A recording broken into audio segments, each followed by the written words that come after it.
प्रणाम। मैं हूँ आपकी वंदना। स्वागत करती हूँ फ्रेंड गिरीशा वर्मा के चैनल पे। आइए प्यारा सा चुटकुला नाच गीत लेके आए हैं। हमारी बड़ी अम्मा गीत गाती थी। बड़की अम्मा क्या कही जाता, आप सब कमेंट बॉक्स में बताइए कि बड़की अम्मा अपने से, जैसे कि बड़के पापा बड़की अम्मा, अपने पापा के बड़े भाई के मेहरारू के बड़की अम्मा कहा जाता है ना, ऐसे कुछ रहा। पापा के बड़के भाई के मेहरारू के बड़की अम्मा कहा जाता है। और वह बड़की अम्मा नाच के ठुमका लगाए की गीत गावत रही हैं। वो आप सबको सुनावत है, कैसे लागे कमेंट बॉक्स में बताई हैं। गिरीशा दीदी लेके आई हैं। हालांकि दादी नानी के परपाजिक गीत है, आप क्यों नानी चैनल उगाई दी है म्यूजिक पे।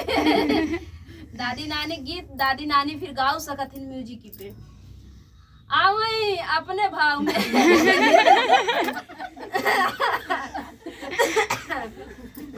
देसी अंदाज में कि हम मारा ना राजा हमारा पतली, हम मारा ना राजा हमारा पतली, भाव में हम जिनी मारा राजा हम बड़ी दुबरी, हम जिनी मारा राजा हम बड़ी दुबरी। यही आगे फिर बड़की अम्मा गावत रही।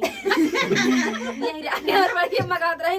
इनका राग गावत है कि हम महाराज राजा कमर पतली, हम महाराज राजा कमर पतली।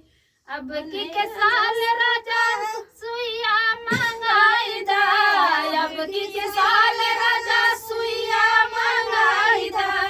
अगराले शिव तोहार कथरी, हम मारा राजा कमर पतली, हम मारा राजा कमर पतली, हमें ना मारा राजा कमर पतली, हमें ना मारा राजा कमर के साल राजा मुंगरी बनवाई दा, अब के साल राजा मुंगरी बनवाई दा, अब के साल राजा मुंगरी बनवाई दा।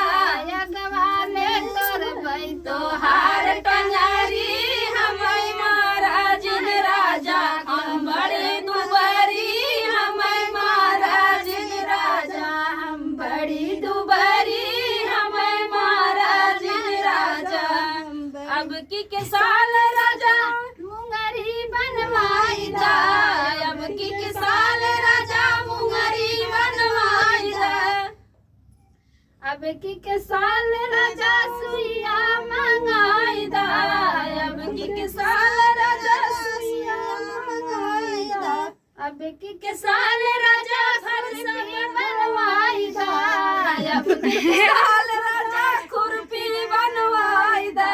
अगवाले गोड़बै तोहार जोन्हारी, हमें ना मारा राजा हम बड़े दुबारी, हमें ना मारा राजा हम बड़ी दुबारी, हमें ना मारा राजा हम बड़ी दुबली।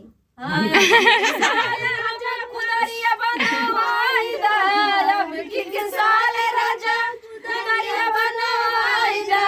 बैठे बैठे हम गोरब तोहार बखारी, बैठे बैठे हम गोरब तोहार बखारी, हमें जिन मारा राजा हम बड़ी दुबारी, हमें जिन मारा राजा हम बड़ी। तो बड़की अम्मा गीत आप लोगों को कैसा लगा कमेंट बॉक्स में बताइएगा। दुबरी में कितना गुण बात, मोटकी कितना है।